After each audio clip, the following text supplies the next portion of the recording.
So after my 5-hour drive from home down to Surrey near Vancouver to renew my passport, my rad hose wore through because it was touching where the belt is.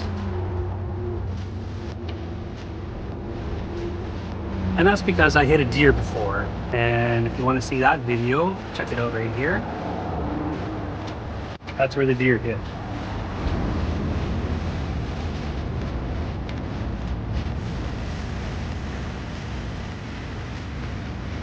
Rad hose.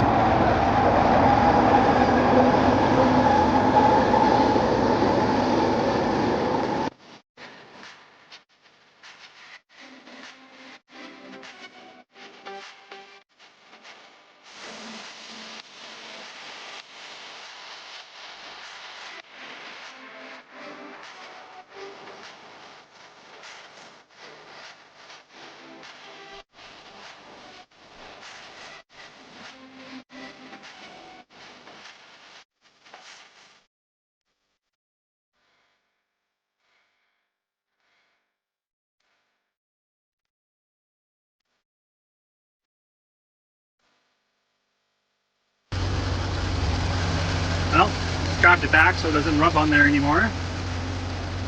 Operation Rad Hose is a success in a parking lot.